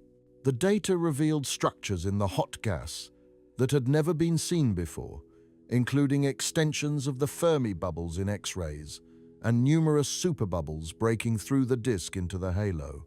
These structures tell us that the corona isn't a smooth, static sphere. It's dynamic, shaped by energy input from the disk and galactic center, and by cooling processes that cause gas to condense and rain back down. The corona is also important for understanding the galaxy's missing baryon problem. Baryons are normal matter, the protons and neutrons that make up atoms. Based on observations of the early universe, particularly the cosmic microwave background radiation, we know how much baryonic matter should exist. But when we add up all the baryons we can see in stars, gas, and dust, we only account for about half of what should be there. The rest is missing. The galactic corona is one place where these missing baryons might be hiding. The hot, diffuse gas is difficult to detect, and it's possible that a significant fraction of the galaxy's baryonic mass is sitting in this hot halo, invisible to most telescopes. Another possibility is that the missing baryons are in an even hotter, more diffuse phase, too tenuous to emit detectable radiation. Or they might be in the warm, hot intergalactic medium, gas that fills the space between galaxies and is heated to temperatures between 100,000 and 10 million Kelvin. This gas is extraordinarily difficult to observe, but it might contain a large fraction of the universe's missing baryons. The corona also interacts with the cosmic web. Gas from the dark matter filaments that feed the Milky Way enters the halo as part of the corona.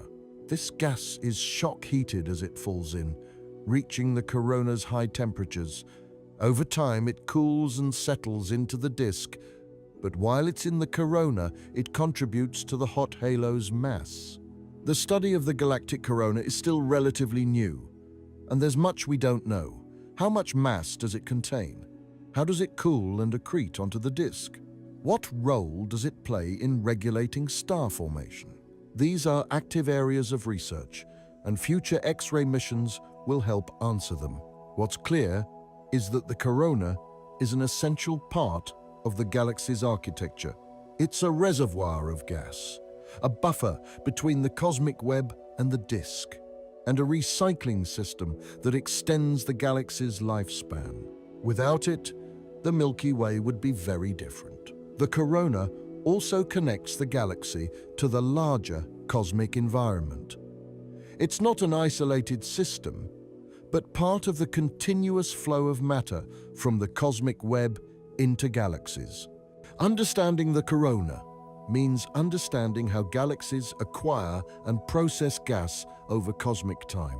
And this corona, this hot halo, doesn't exist in isolation. It's connected to the larger cosmic web, part of a network of filaments and voids that spans the universe. Let's zoom out now and see how the Milky Way fits into that larger structure. If you could see the universe on the largest scales, you'd see that it's not uniform. Galaxies aren't randomly scattered.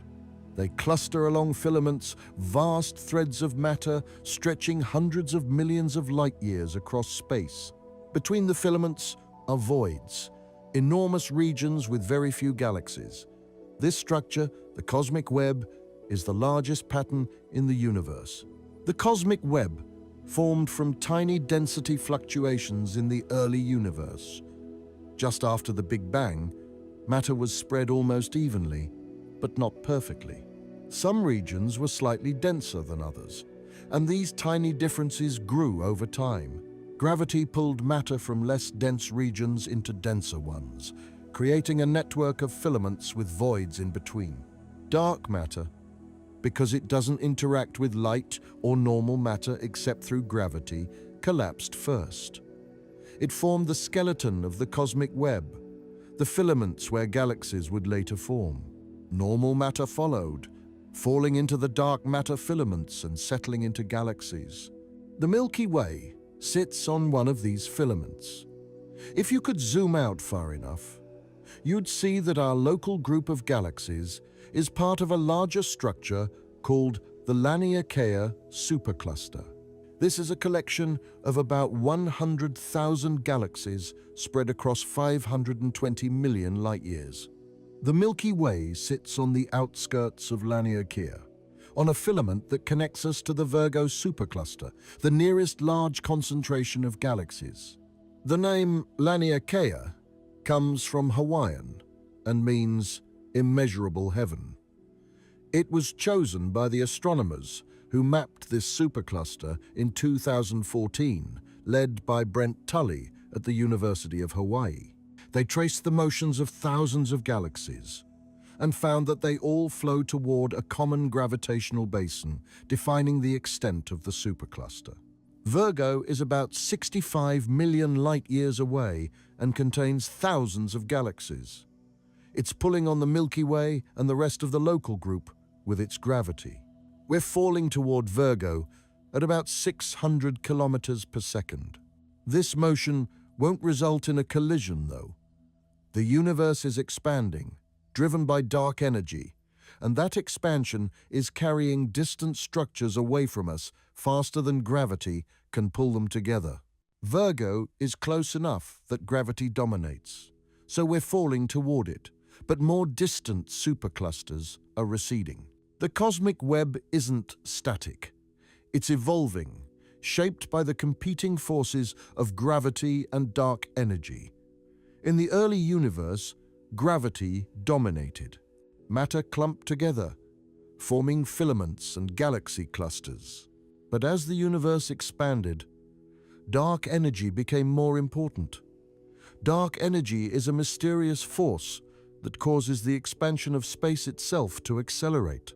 It counteracts gravity on large scales, preventing new structures from forming and gradually pulling existing structures apart. Over billions of years, dark energy will win. The filaments of the cosmic web will stretch and thin. Galaxies will become more isolated as the space between them expands faster than light can travel. Eventually, distant galaxies will disappear beyond our cosmic horizon, their light redshifted to infinity by the expansion of space. But that's trillions of years in the future. For now, the cosmic web is still intact, and galaxies are still connected by filaments. These filaments are highways for matter. Gas flows along them, channeled by the gravitational pull of dark matter. When a filament connects a galaxy to a large reservoir of gas, the galaxy grows quickly, forming new stars. When the filament runs dry, star formation slows. The Milky Way has been connected to active filaments for most of its history, which is why it's been able to form stars continuously for billions of years. But observations show that the rate of star formation in our galaxy has been declining over the past few billion years. This is partly because the galaxy is running out of gas, and partly because the cosmic web is aging. The filaments feeding the Milky Way are becoming more diffuse, delivering less gas. In another 5 to 10 billion years, star formation in the Milky Way will slow to a trickle. Eventually, it will stop altogether. The galaxy will become a collection of aging stars, with no new stars being born to replace those that die. The cosmic web also determines where galaxies form. Observations of the early universe using telescopes like the James Webb Space Telescope show that galaxies formed along dark matter filaments even when the universe was less than 1 billion years old. These early galaxies were small and irregular, but they grew through mergers, eventually forming the large spiral and elliptical galaxies we see today. The James Webb Space Telescope, launched in December 2021, has revolutionized our view of the early universe. Its infrared instruments can see through dust and detect light from the first galaxies, revealing how structure formed in the cosmic web billions of years ago. The Milky Way formed this way, through the merger of many smaller galaxies. Evidence of these ancient mergers is written in the motions and chemical compositions of stars in the halo and thick disk. By studying these stars, astronomers can reconstruct the Milky Way's formation history, identifying when and where mergers occurred. The cosmic web also influences the distribution of dark matter. Computer simulations show that dark matter isn't distributed evenly within galaxy halos. It's clumpier near filaments and smoother in voids. These variations in dark matter density affect how galaxies form and evolve. The existence of the cosmic web raises questions about the nature of dark matter itself. The web's structure depends on dark matter being cold, meaning the particles move slowly compared to the speed of light. If dark matter were hot, meaning the particles move at relativistic speeds, the web would look very different. Hot dark matter would wash out small-scale structure, preventing the formation of galaxies and filaments. Observations confirm that dark matter must be cold, which rules out certain candidates like neutrinos, which are too light and fast. The leading candidates are WIMPs and axions, both of which would be cold and interact very weakly with normal matter. The cosmic web is also a testing ground for cosmological theories. By comparing the observed structure of the web to predictions from simulations, astronomers can test models of dark matter, dark energy, and the early universe. So far, the standard model, lambda CDM, agrees well with observations. But there are some puzzles, like the missing satellite problem and the too big to fail problem, which suggest that our understanding of dark matter might not be complete. The missing satellite problem refers to the fact that simulations predict many more small dark matter halos around the Milky Way than we observe as satellite galaxies. Either these halos exist but fail to form stars, making them invisible, or something about our dark matter model is wrong. The too big to fail problem refers to the fact that the most massive satellite dark matter halos predicted by simulations should host bright galaxies, but we don't observe them. These puzzles are driving new research into the nature of dark matter. The cosmic web connects everything. Every galaxy, including the Milky Way, is part of this vast structure. The filaments that feed us, the voids that surround us, the dark matter that holds it all together, they're all part of the same cosmic architecture. And this architecture is evolving. Star formation is slowing. Filaments are thinning. Dark energy is pulling the universe apart. The future of the Milky Way is shaped by this evolution. The Milky Way won't look the same forever. Star formation, the process that has been creating new stars for billions of years, is slowing down. And in the far future, it will stop completely. Right now, the Milky Way forms about 1 to 2 solar masses of new stars every year. That might not sound like much, but over millions of years, it adds up to billions of stars. But this rate has been declining for the past few billion years, and observations show it will continue to decline. The reason is simple. The galaxy is running out of gas. Stars form from cold molecular clouds in the interstellar medium. These clouds are made mostly of hydrogen, with some helium and trace amounts of heavier elements. When a cloud becomes dense enough, gravity takes over, and the cloud collapses, fragmenting into smaller pieces that become individual stars. But there's a limited supply of cold gas. Some of it is locked up in stars that will never return it to the interstellar medium. Low-mass stars like red dwarfs live for trillions of years, far longer than the current age of the universe. Once hydrogen is turned into a red dwarf, it's essentially gone forever. Red dwarfs make up about 70% of all stars in the Milky Way. They're small, typically between 8% and 50% of the Sun's mass, and they burn their fuel incredibly slowly. The smallest red dwarfs will continue shining for tens of trillions of years, long after every other type of star has died. This means that a significant fraction of the galaxy's hydrogen is being permanently locked away in these long-lived stars. Other gas is expelled from the galaxy entirely. Supernova explosions and stellar winds heat gas to millions of degrees, driving it out of the disk and into the halo. Some of this gas cools and falls back, but some escapes the galaxy's gravity and is lost to intergalactic space.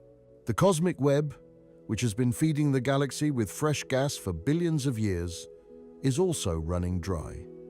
As the universe expands, the density of gas in the filaments decreases. Less gas flows into the Milky Way, which means less fuel for star formation. Computer simulations like Illustris TNG, which model the evolution of galaxies over cosmic time, predict that star formation in the Milky Way will decline significantly over the next 5 to 10 billion years. By the time the universe is 20 billion years old, about 6 billion years from now, the Milky Way will be forming very few new stars. Eventually, star formation will stop altogether. The galaxy will become a collection of aging stars, slowly fading as they run out of fuel. The most massive stars, which burn bright and die young, will be gone first.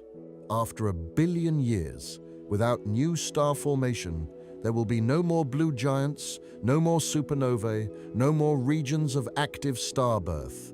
The only stars left will be low-mass red dwarfs, orange dwarfs like the Sun, and the remnants of dead stars, white dwarfs, neutron stars, and black holes. The galaxy will dim, its light shifting from blue and white to red and orange, as the hot, short-lived stars disappear and only the cooler, long-lived stars remain. This process will take billions of years, but it's inevitable. The Milky Way's future is one of slow fading, a gradual transition from a vibrant, star-forming galaxy to a quiet, aging system.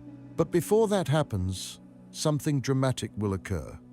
In about 4.5 billion years, the Milky Way will collide with Andromeda, the nearest large spiral galaxy. Andromeda is heading toward us.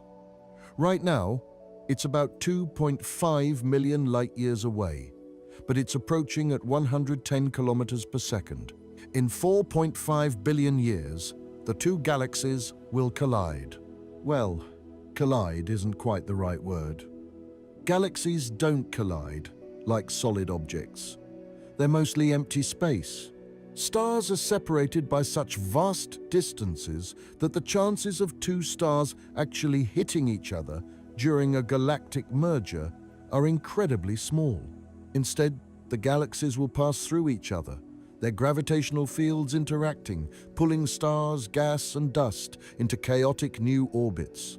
Computer simulations of the Milky Way-Andromeda merger show that the process will take about 2 billion years. The galaxies will approach, pass through each other, swing back around, and collide again. Each pass will strip away stars and gas, flinging some into intergalactic space and pulling others into the growing merged structure.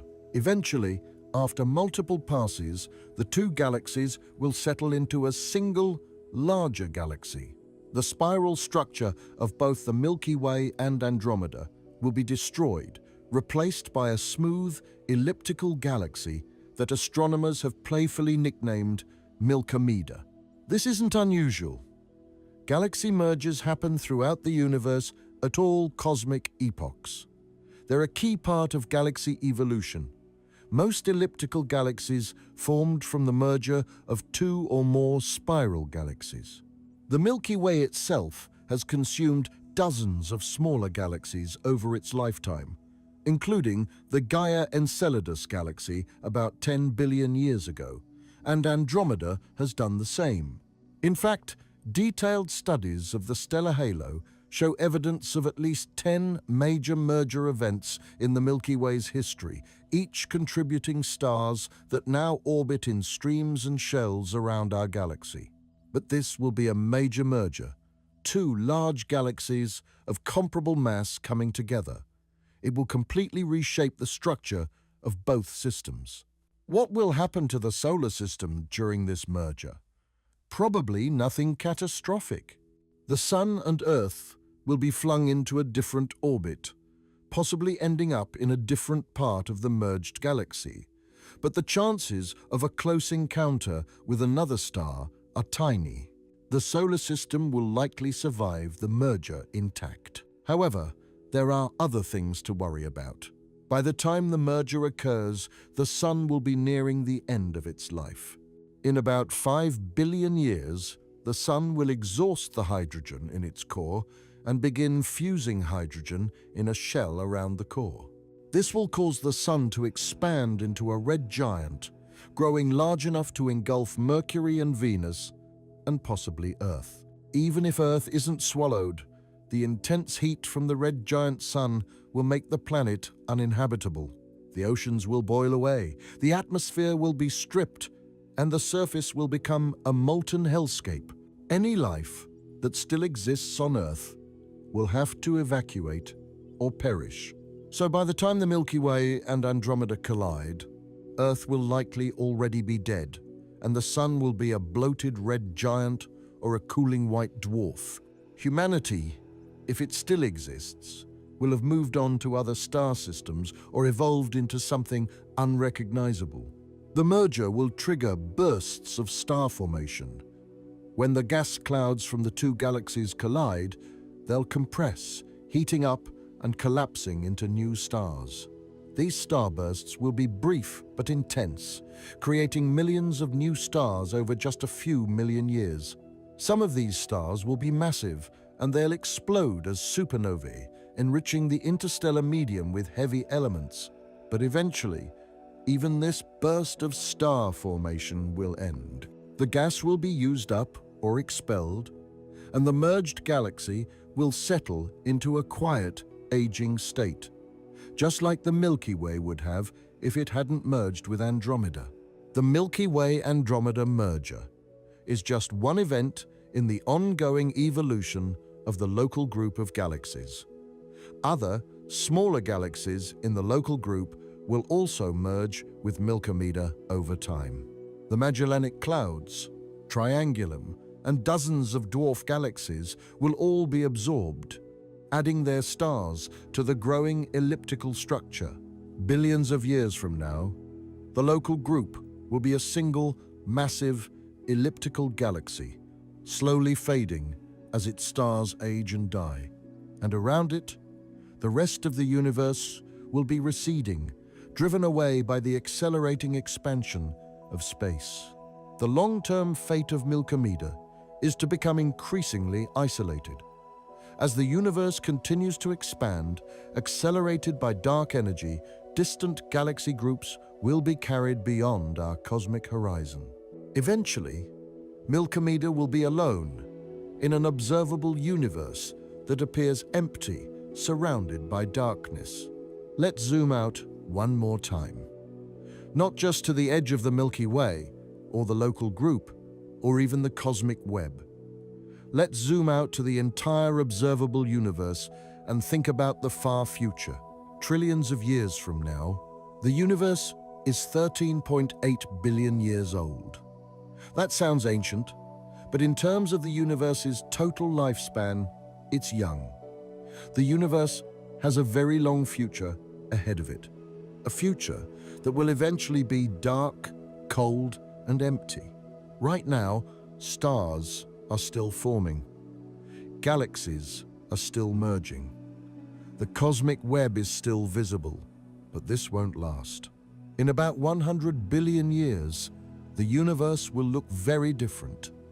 The expansion driven by dark energy will have carried most galaxies beyond our cosmic horizon. The only galaxies we'll be able to see will be those in our local group, the ones gravitationally bound to us. Everything else will have disappeared, their light stretched to infinite wavelengths by the expansion of space. The merged galaxy, that was once the Milky Way and Andromeda, will be alone in an ocean of darkness, a single island of light in an otherwise empty universe. Star formation will have stopped long before this point. Without fresh gas from the cosmic web, galaxies will exhaust their fuel. The last stars will form, live, and die. The galaxy will dim, its light shifting to the red end of the spectrum as only the longest-lived, coolest stars remain. In 1 trillion years, even these stars will begin to die. Red dwarfs, which can live for trillions of years, will eventually exhaust their hydrogen and fade into white dwarfs. These white dwarfs will cool slowly, radiating away their remaining heat over countless eons, eventually becoming black dwarfs, cold, dark remnants, no longer emitting any light. By this point, the galaxy will be invisible. No stars will shine. The only objects left will be stellar remnants, white dwarfs, neutron stars, and black holes. And even these will slowly decay. White dwarfs will cool until they reach the temperature of the cosmic microwave background radiation, which will itself have cooled to near absolute zero due to the expansion of the universe. At that point, the white dwarfs will be indistinguishable from the background. Neutron stars will also cool, eventually becoming invisible. Black holes will evaporate. This process, predicted by Stephen Hawking in 1974, occurs because black holes emit a tiny amount of radiation due to quantum effects near the event horizon. For a stellar mass black hole, this Hawking radiation is incredibly faint, far too weak to detect with any current technology. But over unimaginable timescales, This radiation will carry away the black hole's mass. A solar mass black hole will evaporate in about 10 to the 67 years. A supermassive black hole like Sagittarius A's star will take 10 to the 100 years. These timescales are so long they're almost meaningless. The current age of the universe is only 10 to the 10 years. We're talking about timescales a trillion times longer. But given enough time, even black holes will disappear. And when they do, the universe will be left with only the most fundamental particles. Photons stretched to infinite wavelengths by the expansion of space. Neutrinos barely interacting with anything, and perhaps a few stray electrons and positrons. But even these particles might not last forever. Some theories predict that protons, which we currently believe are stable, might actually decay over extremely long timescales. If protons decay, then all the matter in the universe, every atom, will eventually disintegrate into radiation. This is called proton decay. And while it's never been observed, some theories of particle physics predict it should occur. The timescale for proton decay is thought to be at least 10 to the 34 years, far longer than the current age of the universe, but not infinite. If protons decay, then the final state of the universe will be a sea of photons and other massless particles, endlessly expanding, growing colder and more dilute, approaching absolute zero but never quite reaching it. This is the heat death of the universe, a state of maximum entropy, where no energy is available to do work, no structures can form, and nothing interesting can ever happen again. The universe will be uniform, empty, and dead. But there's something almost peaceful about it. The universe won't end in a violent collapse or a fiery explosion. It will simply fade away, slowly and quietly, over timescales so long that no mind could comprehend them. All the stars that ever shone, all the galaxies that ever formed, all the life that ever existed will be gone. Not destroyed, but dissipated. Their energy spread so thin across the expanding universe that nothing remains. The invisible architecture we've explored, the dark matter filaments, the cosmic web, the spiral arms, the galactic corona, all of it will be gone. The structures that once controlled where stars could exist, where galaxies could form, where life could arise, will dissolve into uniform darkness.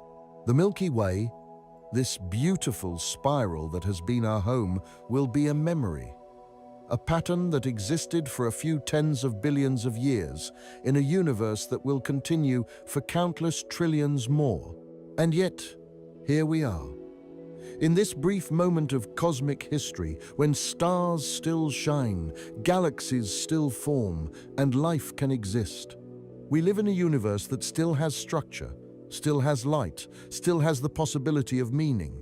The far future may seem bleak, but it also puts our present moment in perspective.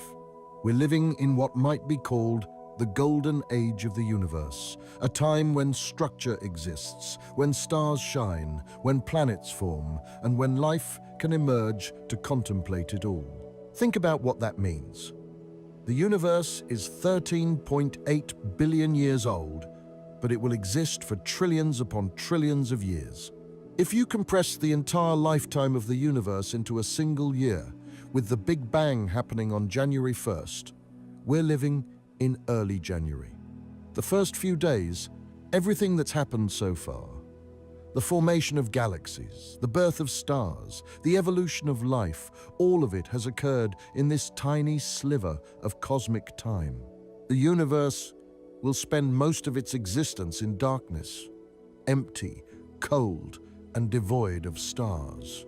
The brief era when galaxies shine, when structure exists, when life is possible, that's the exception, not the rule. We happen to exist during this exceptional period, and even within this exceptional period, we're in a privileged location. Not every part of the Milky Way is hospitable to life. Not every star system sits in a protective bubble like the local bubble. Not every planet orbits in the habitable zone of a stable star. The series of circumstances that led to our existence is remarkable. The invisible architecture we've explored tonight isn't just an abstract cosmic structure, it's the reason you're here. Every element in your body was created in stars that were organized by this architecture. The sun formed in a location dictated by the flow of gas along dark matter filaments. Earth condensed from material enriched by the galactic fountain. Life evolved during a period of relative calm inside the local bubble, protected from the galaxy's most violent processes. This architecture is invisible, but it's more fundamental than anything we can see. The stars are temporary. They'll all die eventually.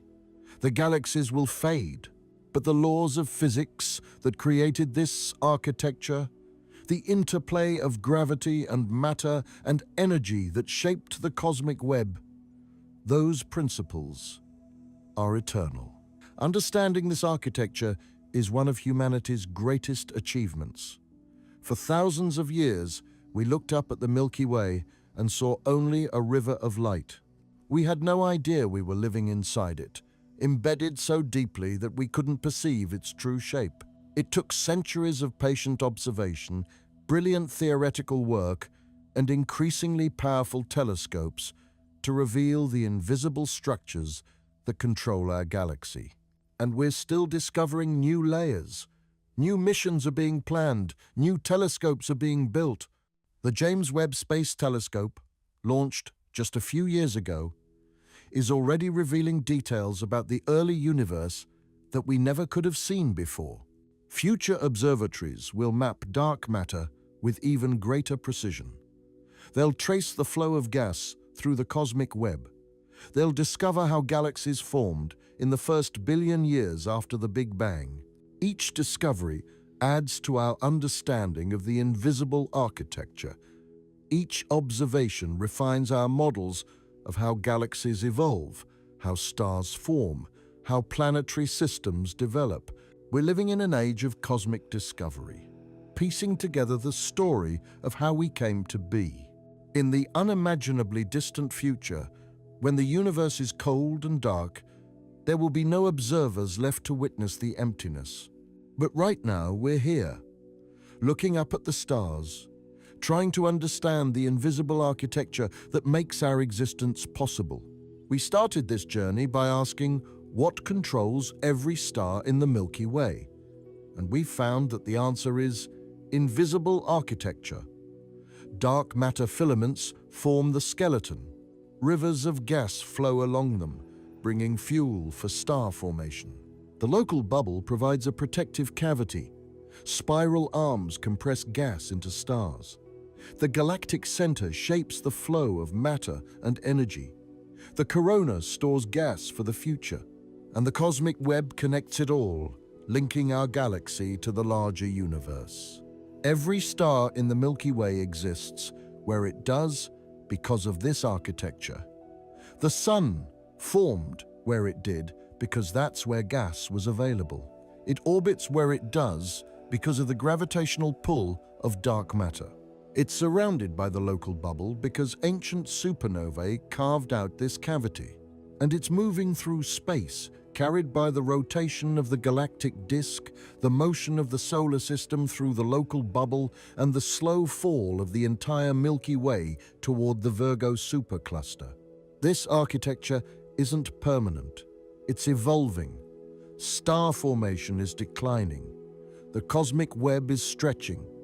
In billions of years, the Milky Way will merge with Andromeda. And in trillions of years, everything will fade into darkness.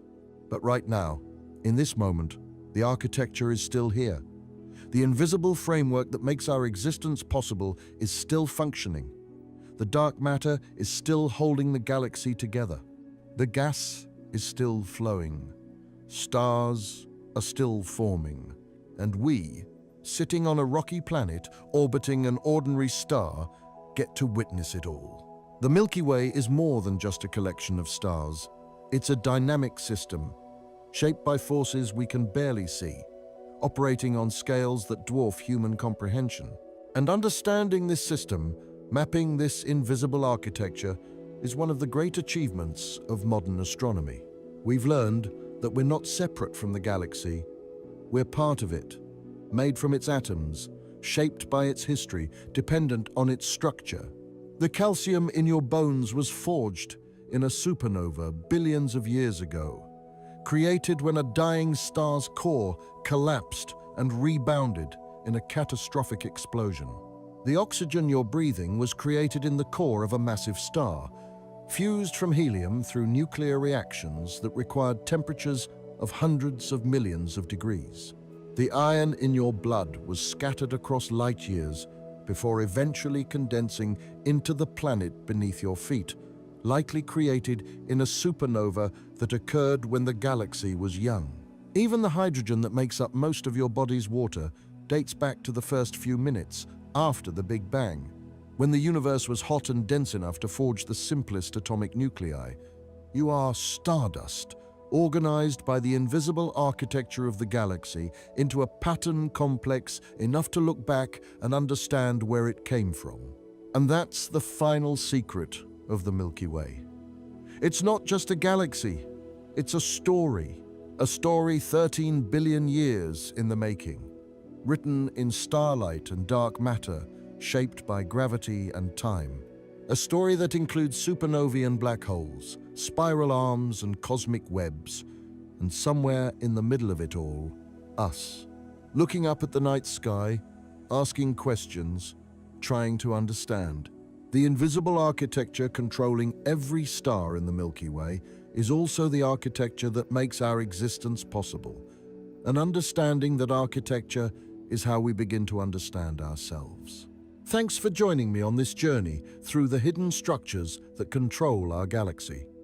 If you found it interesting, a like or subscribe would mean a lot.